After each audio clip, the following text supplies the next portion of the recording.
రైతు నేస్తం, పశు నేస్తం, ప్రకృతి నేస్తం మాసపత్రికల్ని ఈ రెండు రాష్ట్రాల రైతులకు అందిస్తూ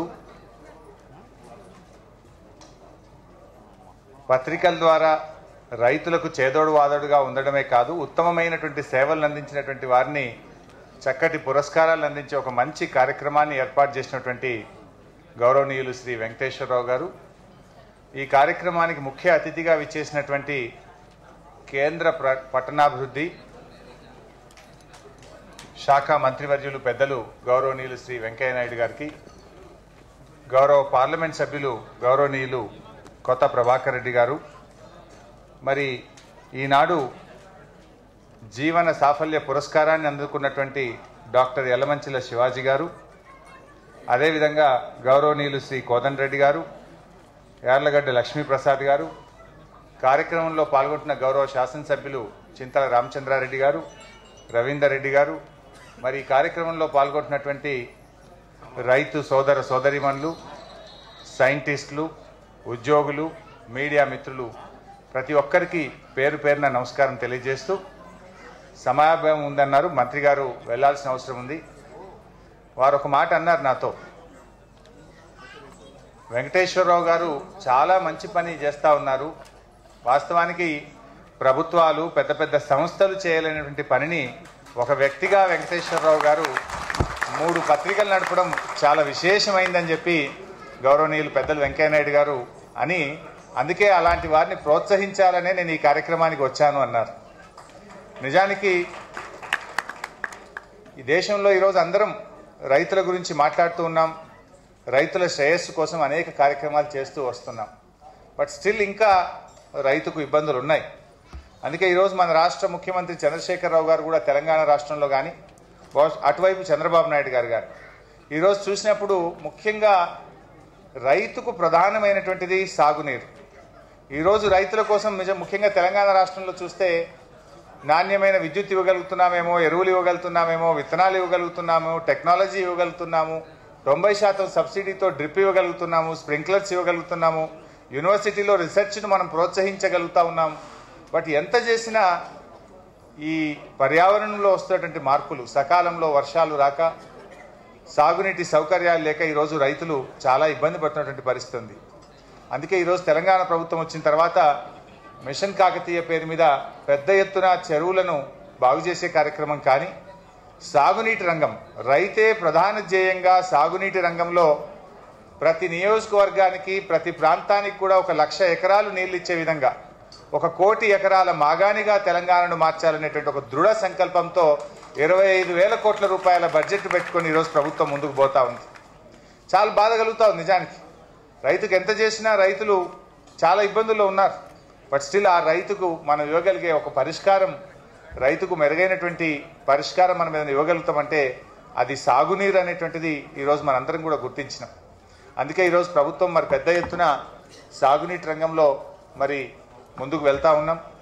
మరి పంట పండడం ఒక ఎత్తు అయితే, పండించినటువంటి పంటకు మంచి మార్కెటింగ్ సౌకర్యాన్ని కల్పించడం, దిగుబడి పెంచడం కోసం ఇవాళ సేంద్రియ వ్యవసాయాల గురించి మరి పాలేకర్ గారు చెప్తా ఉంటారు. వారు జనరల్గా నేను వారి స్పీచ్ డైరెక్ట్గా వినలేదు, కానీ చదివిన దాని ప్రకారం 1 ఎకరం భూమి, 1 ఆవు ఉంటే చాలు రైతు బాగా బతకగలుగుతాడు, వ్యవసాయాన్ని మరి బాగా చేయగలుగుతామనేటువంటి వారి స్లోగన్ ఏదైతే ఉందో, మరి చాలామంది ఈరోజు మీలో దాన్ని రుజువు చేసినటువంటి వాళ్ళు కూడా ఉన్నారు.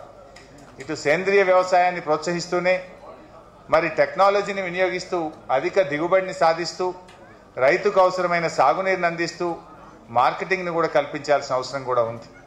చాలా ఒడిదుడుకులు రైతులు ఎదుర్కొంటూ ఉన్నారు. ఒక ఇండస్ట్రియలిస్ట్ కానీ ఎవరైనా సరే తాము తయారు చేసిన ప్రోడక్ట్కు తాము ధర నిర్ణయించగలుగుతున్నాడు, కానీ రైతు పాపం నిర్ణయించుకోలేకపోతున్నాడు. మొన్న టమాటాలు 50 పైసలు కేజీ అయిపోయింది, ఏం చేయాలి రైతులు అన్నప్పుడు తెలంగాణ ప్రభుత్వంగా మొన్న మేము రైతుల దగ్గర చాలా వరకు మేము 8 రూపీస్ ఇచ్చి మేము కొని కొంతమేరకైనా రైతుకు సహాయపడదామని ఒక ప్రయత్నం చేశాం. నిన్న ఉల్లిగడ్డ రైతులు పోయిన సంవత్సరం ధర 20 రూపాయల నుంచి 50-60 రూపాయలు అయిపోయింది. ఆశపడ్డ రైతు మంచి ధర వస్తుందేమోనని ఎక్కువగా సాగు చేస్తే ఈసారి క్వింటాల్ 250కి పడిపోయింది. తిరిగి రైతును ఆదుకోవాలని చెప్పి రైతు వ్యవసాయ క్షేత్రం దగ్గరికే వెళ్ళి 800 రూపాయల క్వింటాల్ హమాలీ కానీ ట్రాన్స్పోర్టేషన్ కానీ రైతు సమయం వృధా కాకుండా రైతు పొలం వాకిట్లో వెళ్ళి ఇవాళ తెలంగాణ ప్రభుత్వం 800కు ఒక క్వింటాల్ కొని రైతును ఆదుకునే ప్రయత్నం కొంత చేస్తూ ఉన్నాం. బట్ ఏది ఏమైనా దేశంలో మరి ప్రధానంగా ఇవాళ రైతే చాలా గొప్పవాడు. నిజంగా చాలా సంతోషం అనిపించింది. అందరికీ సన్మానం చేసినప్పుడు ఎంతో ఆనందం కలిగింది. మేము ఎన్నో ప్రోగ్రాముల్లో పాల్గొంటాం, కానీ ఇలాంటి ప్రోగ్రాంలో పాల్గొన్నప్పుడు వచ్చే తృప్తి, ఒక సంతోషం, ఒక ఆనందం ఏదైతే ఉందో అది ఎక్కడ కూడా మాకు ఇంత పొందలేదు. ఒక మంచి కార్యక్రమంలో వెంకటేశ్వరరావు గారు నాకు అవకాశం కల్పించారు. వారికి హృదయపూర్వకంగా నేను ధన్యవాదాలు కూడా తెలియజేస్తూ, తప్పకుండా రాబోయే రోజుల్లో అటు కేంద్ర ప్రభుత్వం కానీ కేంద్ర ప్రభుత్వం కూడా ఈ మధ్య జాతీయ వ్యవసాయ మార్కెటింగ్ విధానాన్ని తీసుకొచ్చింది. గౌరవనీయులు వెంకయ్యనాయుడు గారు కూడా ఇక్కడ ఉన్నారు. తెలంగాణ రాష్ట్రం దేశంలో ఫస్ట్ సార్ 44 మార్కెట్ యార్డులలో ఈ జాతీయ వ్యవసాయ మార్కెట్ విధానాన్ని అన్ని రాష్ట్రాల కంటే ముందు అమలు చేసి ఇవాళ ముందు దశలో నడుస్తూ ఉన్నాం. ఈ నేషనల్ అగ్రికల్చర్ మార్కెటింగ్ న్యామ్ ద్వారా వచ్చింది ఏదేంటంటే పోటీతత్వం పెరగాలి, రైతుల్లో పోటీతత్వం, రైతుకు మంచి ధర రావడానికి వ్యాపారస్తుల్లో పోటీ పెరగాలి. మన మార్కెట్కి వెళ్తే ఆ మార్కెట్ యార్డ్లో ఉండే వ్యాపారస్తులు మాత్రమే కొంటున్నారు. న్యామ్ ద్వారా రాష్ట్రం కాదు మొత్తం దేశంలో ఎవరు ఎక్కడి నుంచి అయినా సరే ఆ మార్కెట్లో ఉండేటువంటి సరుకును కొనేటువంటి ఒక అవకాశం వచ్చింది.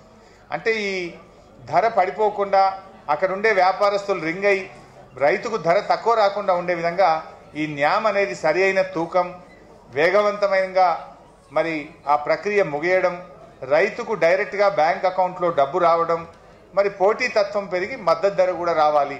దేశంలో మనం అప్పుడప్పుడు చూస్తుంటాం, మన రాష్ట్రంలో ధర తక్కువ ఉంటుంది, ఎక్కడో గుజరాత్లోనో పంజాబ్లోనో రాజస్థాన్లోనో కర్ణాటకలోనో మహారాష్ట్రలో ధర ఎక్కువగా ఉంటుంది. సో అప్పుడు ఏంటంటే ఈ న్యామ్ ద్వారా ఏంటంటే అక్కడ ఉండేటువంటి వ్యాపారస్తులు కూడా నేరుగా ఈ ట్రేడింగ్లో పాల్గొనడం ద్వారా మనకు మంచి ధర వచ్చేటువంటి అవకాశం ఉంది. దాన్ని చాలా వేగంగా మన రాష్ట్రంలో అమలు చేసే దిశగా ఇప్పటికే 44 మార్కెట్ యార్డులలో దాన్ని ప్రారంభించాం. ఈ సంవత్సరం రైతులకు అందించబోతున్నాం. వచ్చే సంవత్సరానికి రాష్ట్రంలోని అన్ని మార్కెట్ యార్డులలో కూడా 100% ఈ న్యామ్ ద్వారా మరి రైతులకు మంచి సేవలు అందించడానికి తప్పకుండా ప్రయత్నం చేస్తామని చెప్పి తెలియజేస్తూ, మరొకసారి వెంకటేశ్వరరావు గారికి హృదయపూర్వకంగా అభినందనలు. ఒక మంచి పత్రిక నడుపుతా ఉన్నారు. తప్పకుండా తెలంగాణ ప్రభుత్వం తరఫున రాబోయే రోజుల్లో మీకు సంపూర్ణమైనటువంటి సహకారాన్ని ప్రభుత్వం తరఫున కూడా అందజేస్తామని, పెద్దలు కోదండరెడ్డి గారు, యలమంచిల శివాజీ గారు, వారిని నేను ప్రత్యక్షంగా కోదండరెడ్డి గారితో చాలాసార్లు కలవగలిగాను, కానీ శివాజీ గారి వ్యాసాలు, వారి ప్రయత్నము ఈనాడు పత్రికల్లో, ప్రముఖ పత్రికల్లో వ్యవసాయం పట్ల వారు చేసినటువంటి కృషి చాలా గొప్పది. వారు ఈరోజు ఈ సన్మానం పొందడం నిజంగా చాలా సంతోషం. వారి కృషి ఇంకా ముందు రాబోయే రోజుల్లో తప్పకుండా కొనసాగుతుందని ఆశిస్తూ అందరికీ నమస్కారం. మీ లడ్డూలు కన్నా మా బందర్ లడ్డూలు చాలా బాగుంటాయి కదా, మన కాకినాడ తాపేశ్వరం కాజాలు ఇంకా బాగుంటాయి కదా. సుమారు 2,25,000 కోట్లు ప్రాజెక్టులు కొన్ని మంజూరైనవి, కొన్ని సూత్రప్రాయంగా అంగీకారం తెలిపారు, కొన్ని ప్రారంభమైనవి, కొన్ని పైప్ లైన్లో ఉన్నాయి. ఇది వాస్తవమైన పరిస్థితి.